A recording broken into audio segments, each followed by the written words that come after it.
काही काळ presidents rule होता, म्हणूनच तिथे तेव्हा हा व्यवहार पूर्ण केला नाही, ती जमीन अडकवून ठेवली.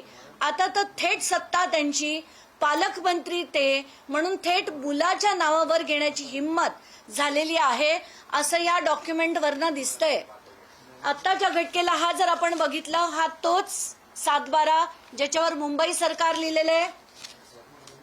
याच्यात एक ओळ म्हणजे खरंच कमालीची आहे, ती अशी की सदर इसम दुय्यम निबंधक यांच्या ओळखीचा असून दस्तावेज करून देणाऱ्यांना व्यक्तिशः ओळखतात व त्यांची ओळख दाखवितात.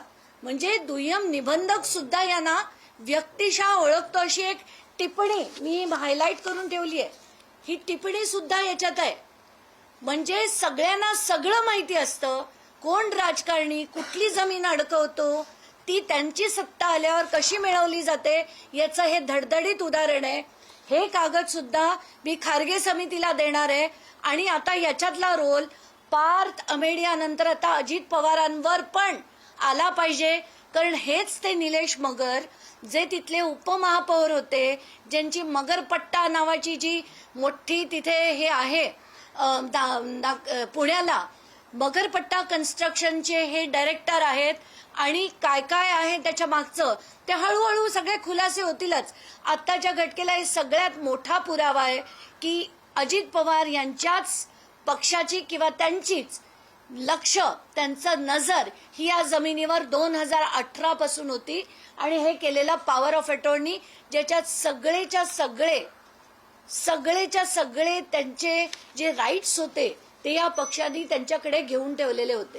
हा नवीन नाव समोर येत आहे. पुण्याचे माजी महापौर निलेश मगर यांचा या प्रकरणाशी आधीपासून संबंध होता असं तुम्ही म्हणताय, की पॉवर ऑफ अटॉर्नी निलेश मगर यांच्याकडे नेमकी कशी गेली आणि त्याचा पुढे वापर कसा झाला आणि थेटपणे अजित पवारांचा याच्यावर डोळा होता असं कसं म्हणताय? निलेश मगर हे अजित पवार गटाचे उपमहापौर होते. त्यानंतर ते शरद पवार गटात गेले, पुन्हा ते अजित पवार गटात आले. पण हा मोडस ऑपरेंडी आहे प्रत्येक पक्षाचा, आपल्या माणसांना पुढे करून ते अडकवून ठेवायची, पॉवर ऑफ अटॉर्नी घ्यायची आणि नंतर स्वतःची सत्ता आली. आता जसं मी म्हटलं की आता ते उपमुख्यमंत्री झाले, आता पालकमंत्री झाल्यानंतर सगळं थेट आपल्या नावावर करता येईल म्हणून हे केलं गेलंय असा माझा थेट आरोप आहे. तर आता या सगळ्या गोष्टी मी खारगे समितीला देणार आहे. आणि ओपन अँड शट म्हणजे याच्यात सुद्धा नावासकट सगळं लिहिलेलं आहे, सेम जागा. कारण मुंबई सरकार लिहिलेला 7/12 कोणी कसं घेऊ शकतं.